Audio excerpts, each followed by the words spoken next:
Hello friends, welcome to my YouTube channel KL study. Friends, MP TET वर्ग 2 जो आपकी चयन परीक्षा होने वाली है उसके लिए यहाँ पर हम केमिस्ट्री की थ्योरी वाली क्लासेस कवर कर रहे थे। तो नोटिफिकेशन अभी तक आपका आया नहीं है और आपने देखा होगा ईएसबी पर एक के बाद एक नोटिफिकेशन जारी होने लगे हैं। तो अब हो सकता है अगला नंबर आपके वर्ग 2 का ही हो। तो फिर आपके पास जब नोटिफिकेशन आ जाएगा तो बहुत ही कम समय रहेगा आपके पास में तैयारी करने के लिए। तो अभी से आप अपनी तैयारी को बहुत अच्छे तरीके से करते रहिए और हर एक टॉपिक को यहाँ पर आप कवर करके रखना, ताकि जब आपका नोटिफिकेशन आए तो वहाँ पर मात्र आपको रिवीजन करना बचे।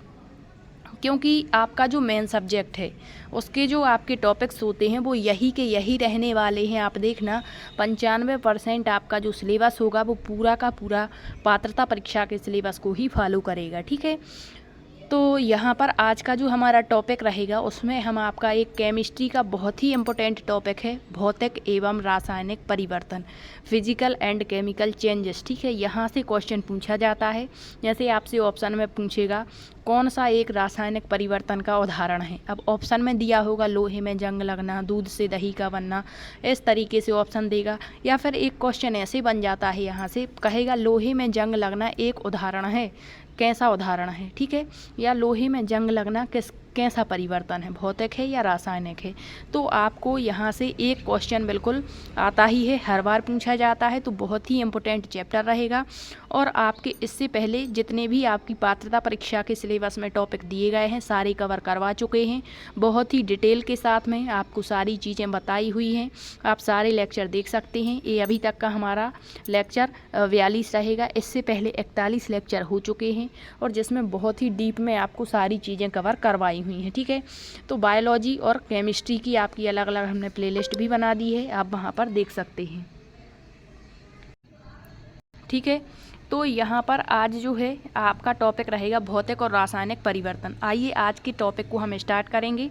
तो सबसे पहले आपको यही जानना चाहिए कि भौतिक और रासायनिक परिवर्तन कहलाते क्या हैं। यदि आप ये समझ गए तो फिर आपको कोई भी एग्जाम्पल देंगे तो आप आसानी से बता पाएंगे कि ये भौतिक परिवर्तन का उदाहरण है और ये आपका रासायनिक परिवर्तन का। तो देखिए, भौतिक परिवर्तन नाम से ही स्पष्ट है। भौतिक मतलब बाहरी जो चीज़ होती, बाह्य रूप से जो परिवर्तन होता है, जिसके बाह्य रूप का मतलब क्या होता है, रंग, आकार, आकृति, आमाप, इसमें बस परिवर्तन हो जाता है, लेकिन जो मूल पदार्थ रहता है उसमें कोई भी परिवर्तन नहीं होता। और भौतिक परिवर्तन जो होता है इसमें कोई नया पदार्थ नहीं बनता है, ये याद रखना। इसके अलावा जैसे मान के चलिए यहाँ पर एक कोई वस्तु है, ठीक है, तो यहाँ से ये हमने यहाँ पर भेज दी तो इसको पुनः हम यहाँ पर लेके आ सकते हैं। यही भौतिक परिवर्तन है। मतलब जिसमें जिस माध्यम से हम परिवर्तन कर रहे हैं यदि उस माध्यम को हटा दें तो वस्तु अपनी प्रारंभिक अवस्था में दोबारा से आ जाती। जैसे एक बेस्ट एग्जाम्पल आपको बता दें, स्प्रिंग का खींचना। जैसे कोई स्प्रिंग है, इसको हमने खींच दिया, ठीक है, खींचे हुए हैं, दोनों हाथ से पकड़े हुए हैं, और जैसे ही हम इसको एक हाथ से छोड़ देंगे तो वो स्प्रिंग अपनी पुनः स्थिति में आ जाएगा, मतलब जैसे पहले था। तो मतलब इसमें नया पदार्थ नहीं बनता है, केवल उसके आकार में, आमाप में, आकृति में, रूप में परिवर्तन होता है। वो क्या कहलाता है, भौतिक परिवर्तन। भौतिक परिवर्तन एक कैसा परिवर्तन होता है, अस्थायी होता है। मतलब इसको हम क्या कर सकते हैं, पुनः प्रारंभिक अवस्था में ला सकते हैं। इसके अलावा एक और यहाँ पर पॉइंट आता है निकल के कि जो भौतिक परिवर्तन है वो कैसे परिवर्तन है। ऑप्शन में देगा उत्क्रमणीय है, अनुत्क्रमणीय है। तो ये उत्क्रमणीय परिवर्तन होते हैं। अब उत्क्रमणीय का मतलब ही यही होता है कि यदि हम उसमें जो भी हम परिवर्तन के लिए माध्यम का यूज कर रहे हैं यदि उस माध्यम को ही हटा दिया जाए तो जो वस्तु होगी वो अपनी पुनः स्थिति में आ जाएगी, प्रारंभिक अवस्था में आ जाएगी। यह उत्क्रमणीय होता है। और अनुत्क्रमणीय का मतलब होता है जिससे नया पदार्थ बनता है और जिसको दोबारा प्रारंभिक अवस्था में नहीं लाया जा सकता, वो होता है रासायनिक परिवर्तन। और जो रासायनिक परिवर्तन होते हैं उसमें जो नया पदार्थ बनता है, जैसे हमने कह दिया दूध से दही का बनना, तो आप दूध से दही बना सकते हैं, लेकिन दही से क्या दूध बना सकते हैं, दोबारा नहीं बना सकते। तो ये रासायनिक परिवर्तन होते हैं। तो इतना ही आपको याद रखना है। भौतिक परिवर्तन जिसके केवल मूल अवस्था जो होती है उसमें कोई परिवर्तन नहीं होता, केवल उसके बाह्य रूपों में परिवर्तन होता है। तो वह परिवर्तन जो पदार्थ के अणु की रचना, मतलब जिस जिस से पदार्थ मिलकर बना हुआ है उसको बिना बदले, मतलब जो पदार्थ का मूल जो रहेगा अब देखना यहाँ पर जैसे हमने चीनी से क्या बनाया, शरबत, तो ये जल में विलयन होता है। तो यहाँ एक चीज़ हमने पढ़ी हुई है, विलय क्या कहलाता, विलायक क्या होता है और विलयन क्या कहलाता है। ठीक है, तो यहाँ देखना कि जो शरबत और चीनी का मिश्रण है किस में बनाया है, जल में बनाया है। अब जैसे ही हम जल को गर्म करेंगे तो इससे दोबारा से हम चीनी प्राप्त कर सकते हैं कि नहीं कर सकते। तो ये क्या है, प्रारंभिक अवस्था में वापस से ले आते हैं। तो ये भौतिक परिवर्तन है। इसके बाद बर्फ का बनना और पिघलना, ये मोस्ट इम्पोर्टेंट है आपका। यहाँ जैसे बर्फ़ होती है तो बर्फ़ किस रूप में होती है, आपकी ठोस रूप में, और हमने पदार्थ की अवस्थाएं पढ़ी हुई हैं, ठोस, द्रव और गैस। ठीक है, अब चौथी अवस्था आती है एक आपकी जो प्लाज्मा होती है, और पांचवी अवस्था भी हम पढ़ते हैं क्या बोलते हैं उसको, आइंस्टीन कंडेंसेंट। ठीक है, तो ये आपकी एनसीईआरटी में दी गई हैं पांचों अवस्थाएं जो कि आपको कवर करनी है। तो यहाँ दिया गया है कि बर्फ़ का बनना, तो जैसे बर्फ़ बन गया है तो हम इसको पिघलाकर पुनः से जल भी तो बना सकते हैं। तो जैसे आपके जो शब्दावलियाँ आती हैं, जैसे कह दिया पिघलना, बनना, संघनन वगैरह, बाष्पीकरण है, ऊर्ध्वपातन है, ये सब किसके उदाहरण होते हैं, आपके भौतिक परिवर्तन के। ठीक है, तो ये सारी चीज़ें आपको याद रखनी है। इसके बाद जल का वाष्पीकरण। अब आप कहेंगे कि जो जल है ये वाष्प के रूप में तो उड़ गया, मतलब गैस बन गया। ठीक है, तो इससे हम पुनः से जो है जल कैसे प्राप्त करेंगे, तो आप एक बर्तन लीजिए और उस बर्तन में जल को हीट दीजिए। ठीक है, उसको ताप देना, गर्म करना, तो वाष्प बनेगा। और उस जो आपने बर्तन लिया है उस पर एक प्लेट ढक करके देखना, तो जो वाष्प बनेगी उसको पुनः ठंडा करके हम जल प्राप्त कर सकते हैं। इसके अलावा संघनन। ठीक है, तो ये चीज़ें आपको जल जब हमने पढ़ा हुआ था, भारी जल क्या होता है, इसका सूत्र क्या होता है, D2O वगैरह, ये सारी चीज़ें आपको बता रखी हैं। तो आप पिछले लेक्चर ज़रूर देखना, बहुत ही हेल्पफुल आपके लिए रहेंगे। इसके बाद कपूर का ऊर्ध्वपातन। तो ये ऊर्ध्वपातन क्या कहलाता है, तो देखो जैसे हमने चीज़ें पढ़ी हुई हैं, जैसे कपूर, तो कपूर को हम यदि जलाते, कपूर किस रूप में होता है आपका, सॉलिड, ठोस रूप में होता है। तो कपूर को जलाते हैं तो इसको द्रव में बदलना चाहिए, लेकिन ये द्रव में ना बदल कर सीधे कहाँ बदल जाता है, आपका गैस में बदल जाता है। ठीक है, और जैसे ही जो चीज़ सीधे ठोस अवस्था से गैस में परिवर्तित होती है वो क्या कहलाती, क्रिया, ऊर्ध्वपातन। तो आपका एक चैप्टर दिया गया है पदार्थों के पृथक्करण की विधियाँ, यहाँ से खूब क्वेश्चन पूछे जाते हैं। संघनन क्या होता है, ऊर्ध्वपातन क्या होता, अवसाधन क्या होता, थ्रेशिंग क्या कहलाती है, ये सारी चीज़ें। ठीक है, तो जैसे कपूर हो गया, कपूर का ऊर्ध्वपातन, तो जितनी भी ये क्रियाएँ हैं ये सब की सब आपकी भौतिक परिवर्तन कहलाते हैं। इसके बाद है बिजली के बल्ब का जलना या बुझना, बिजली की घंटी का बजना, कांच की नली को गर्म करने पर मोड़ना, चीनी नमक का जल में विलयन, स्प्रिंग का खींचना, जैसे हमने कोई स्प्रिंग खींचा है तो उसको पुनः से यदि जो माध्यम से हम स्प्रिंग को खींच रहे हैं उसको ही हटा दिया जाए, माध्यम को हटा दें, तो स्प्रिंग जो है अपनी पुनः अवस्था में आ जाएगा, मतलब जैसे पहले था। तो ये क्या हो गया, भौतिक परिवर्तन। आइसक्रीम का पिघलना। ठीक है, फिर है बादलों का बनना, तो बादल बनते हैं तो हमेशा के लिए तो नहीं बने रहते। ठीक है, तो वो अपनी प्रारंभिक दशा में पुनः से आ जाते हैं। फिर है पानी का मिट्टी से जड़ के रोमों तक पहुँचना।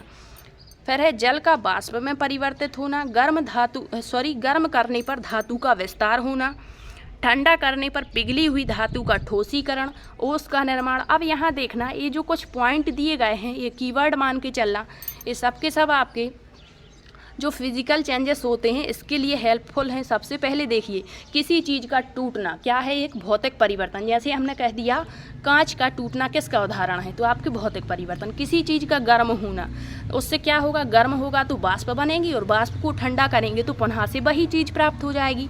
फिर वाष्पीकरण है, उबलना है, जल का उबलना। ठीक है, दूध का उबलना, पिघलना, संघनन, आसवन, ऊर्ध्वपातन, पायसीकरण, जलना। पायसीकरण मतलब जैसे बसा है आपकी, ठीक है, फैट जो होती है इसका छोटे छोटे टुकड़ों में टूट जाना, तो ये क्या है, आपका पायसीकरण होता है। तो ये सब किसके उदाहरण हैं, आपके भौतिक परिवर्तन के। अब हम देखेंगे आपके केमिकल चेंजेस क्या होते हैं। ठीक है, तो अभी बताया भौतिक और रासायनिक परिवर्तन में क्या अंतर होता है। तो भौतिक जो होता है उसमें जो नया पदार्थ बनता है, नया पदार्थ जो है वो हमेशा के लिए नहीं बनता, मतलब अस्थायी होता है। यदि हम माध्यम हटा देते हैं तो पुनः हम वही अवस्था प्राप्त कर लेते हैं। लेकिन जो रासायनिक परिवर्तन होते हैं, जो आपके केमिकल चेंजेस होते हैं, इसमें नया पदार्थ जो बनता है उससे हम जो पुराना पदार्थ है वही प्राप्त नहीं कर पाते हैं। ठीक है, इसका मतलब है कि इसमें जो आपके पदार्थ के अणु होते हैं उन्हीं में परिवर्तन हो जाता, मूल जो मुख्य बिंदु होता है वही यहाँ पर परिवर्तित हो जाता है। इसके एग्जाम्पल से समझना, देखिए यहाँ पर कुछ ये की पॉइंट मानना, किसी चीज़ का उत्सर्जन, जैसे किसी चीज़ से हमें ऊष्मा प्राप्त हो रही है, ठीक है, तो जैसे मान के चलिए हमें ऊष्मा प्राप्त हो रही है आग के जलने से, आग जल रही है, ऊष्मा प्राप्त हो रही है, ठीक है, ऊष्मा जिससे प्राप्त, मोमबत्ती का जलना तो उससे भी हमें ऊष्मा और ऊर्जा प्राप्त होती है। फिर किसी चीज़ का अवशोषण होना, प्रकाश का उत्सर्जन होना, ध्वनि का उत्पादन, गंध का परिवर्तन या उत्सर्जन, तो सब के सब आपके किस में आएंगे, रासायनिक परिवर्तन में। अब देखना यहाँ पर जैसे है लोहे में जंग लगना, तो लोहे में जंग लग जाती है तो उस पर एक परत टाइप की जिसे हम संक्षारण कहते हैं, और ये आपको बहुत अच्छे से बताया हुआ है जब हम मेटल और नॉन मेटल पढ़ रहे थे, ठीक है। तो ये क्वेश्चन खूब पूछा जाता है और मोस्ट इम्पोर्टेंट एग्जाम्पल है लोहे में जंग लगना, कौन सा परिवर्तन है, तो ये रासायनिक परिवर्तन है। फिर जो आपका मोमबत्ती का जलना है तो ये दोनों में आ जाता है, ठीक है। तो इस तरीके से जो अपवाद वाले क्वेश्चन हैं वो नहीं पूछे जाते, और यदि पूछता है तो ये दोनों परिवर्तन होते हैं। फिर है दूध से दही का बनना, तो जैसे आपका दूध है, दूध से दही बन गया तो ये नया पदार्थ है कि नहीं है, दूध से दही बनना नया पदार्थ है। लेकिन क्या आप दही से दूध बना सकते हैं, नहीं बना सकते, तो ये आपका कौन सा परिवर्तन हो गया, आपका रासायनिक। चूने पत्थर से चूने का बनना, तो जो चूना पत्थर है उससे चूना बनाया है, तो क्या आप चूने से पुनः चूना पत्थर बना सकते, नहीं बना सकते। डायनामाइट का विस्फोट होना, इसके बाद कार्बनिक पदार्थों का जलकर CO2 यानी कार्बन डाइऑक्साइड और कार्बन मोनोऑक्साइड CO देना। बायोगैस का निर्माण, पेट्रोल डीजल का जलना, जैसे पेट्रोल डीजल जलेगा तो क्या बन जाएगा, यहाँ पर धुआं बन जाएगा, ठीक है। तो क्या धुएं से आप पुनः से आप पेट्रोल डीजल प्राप्त कर पाएंगे, नहीं कर पाएंगे। सिगरेट का पीना, ठीक है, रक्त का थक्का जम जाना, तो क्या थक्के से आप पुनः रक्त प्राप्त करेंगे। शराब का निर्माण होना, जैसे कुछ जो आपके पदार्थ होंगे तो उससे आप शराब बना रहे हैं, ठीक है, तो क्या पुनः शराब से वही पदार्थ प्राप्त कर पाएंगे, नहीं कर पाएंगे। केक का पकाना, प्रकाश संश्लेषण, देखिए जो प्रकाश संश्लेषण होता है, जो आपके हरे पेड़ पौधे होते हैं वो क्या करते हैं, प्रकाश संश्लेषण के माध्यम से अपना भोजन बनाते हैं, ठीक है। तो जैसे प्रकाश संश्लेषण कह दिया, और जो वाष्पोत्सर्जन होता है, दोनों ही जो प्रक्रियाएं होती हैं आपकी, ये दोनों ही क्या हैं, आपकी रासायनिक परिवर्तन हैं। आटे से रोटी का बनना, तो आपने आटे से रोटी बनाई है तो क्या आप रोटी से पुनः आटा प्राप्त कर सकते, नहीं कर सकते। मतलब नया पदार्थ बन रहा है और फिर जो पुराना पदार्थ है वही हम यहाँ प्राप्त नहीं कर पाते हैं, तो ये आपका क्या है, केमिकल चेंजेस है। अगरबत्ती का जलना, तो अगरबत्ती से क्या बन गया, आपका धुआं, तो क्या आप धुएं से पुनः अगरबत्ती प्राप्त कर पाएंगे, नहीं कर पाएंगे। ये कौन सा परिवर्तन है, रासायनिक। नेक्स्ट है मैग्नीशियम के तार का जलना। फिर है लोह चूर्ण को गंधक के साथ गर्म करना, जल में विद्युत धारा प्रवाहित करने पर हाइड्रोजन ऑक्सीजन गैस का प्राप्त होना। भोजन का पाचन, क्या आपके शरीर में जो उत्सर्जन तंत्र है, पाचन तंत्र है, आपके शरीर में कई सारे तंत्र हैं जो हमने बायोलॉजी में पढ़ रखे हैं। लगभग आपके शरीर के अंदर आपको 8 तंत्रों का अध्ययन करना होता है, तंत्रिका तंत्र, श्वसन तंत्र, कंकाल तंत्र, ठीक है। तो एक होता है उसमें पाचन तंत्र, तो पूरा पाचन तंत्र आपको विधिवत तरीके से बताया हुआ है। आप बायोलॉजी के लेक्चर देख सकते हैं, लगभग 65+ आपके लेक्चर हो चुके हैं जिसमें आपको पूरी NCERT की थ्योरी मिल जाएगी। नेक्स्ट है फलों का पकना, तो क्या पके हुए फल हैं उससे पुनः आप कच्चे फल प्राप्त कर पाएंगे, नहीं कर पाएंगे।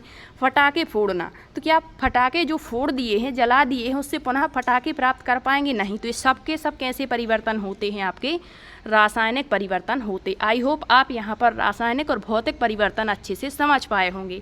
अब इसके भी कुछ की पॉइंट्स होते हैं, जैसे अपघटन, किसी चीज़ का सड़ गल जाना, ठीक है। तो क्या आप सड़ी गली चीज़ से पुनः नई चीज़ प्राप्त कर पाएंगे, नहीं कर पाएंगे। तो ये क्या है, आपका रासायनिक परिवर्तन है। फिर है विघटन, एक ही बात है, दहन यानी जलाना, पकना, किण्वन। तो जो किण्वन की क्रिया होती है ये भी हमने आपको बताया हुआ है। लुई पाश्चर जो आपके विद्वान रहे, इन्होंने किण्वन के बारे में बताया हुआ था, ठीक है। तो ये हो गए आपके भौतिक और रासायनिक परिवर्तन। अब जो अपवाद है मोमबत्ती का जलना, तो जब मोमबत्ती जल करके हमें प्रकाश और ऊष्मा देती है तो वो रासायनिक परिवर्तन होता है। क्यों? क्योंकि हम प्रकाश और ऊष्मा से पुनः मोम प्राप्त नहीं कर पाते। लेकिन जो मोमबत्ती बच जाती है या जो गिरती है नीचे, उसका जो संगठन होता है उससे पुनः से हम मोमबत्ती फिर से बना सकते हैं। तो ये आपका क्या होता है, भौतिक परिवर्तन। तो ये चैप्टर जो है इम्पोर्टेंट है, छोटा है, मगर यहाँ से क्वेश्चन पूछे जाते हैं, ठीक है। तो इससे पहले लेक्चर में आपने पढ़ा था क्या, इससे पहले लेक्चर में हमने उत्प्रेरण पढ़ा हुआ था। ठीक है, उत्प्रेरण, उत्प्रेरक क्या कहलाते हैं, यहाँ से भी क्वेश्चन बनते। तो ऐसे छोटे छोटे बहुत सारे टॉपिक हैं आपकी केमिस्ट्री में। जैसे एक उर्वरक टॉपिक है, एक ईंधन वाला टॉपिक है। ठीक है, इसके अलावा सीमेंट वाला टॉपिक है, कांच वाला टॉपिक है, किस कांच में कौन सा रंग प्राप्त होता है। ठीक है, तो ये बहुत सारे जो हमारे छोटे छोटे टॉपिक हैं और ये इंपॉर्टेंट है, यहाँ से क्वेश्चंस हर बार पूछे जाते हैं। तो इनको भी हम कवर करने का पूरा प्रयास करेंगे और बहुत अच्छे तरीके से आपके साथ में डिस्कस करेंगे।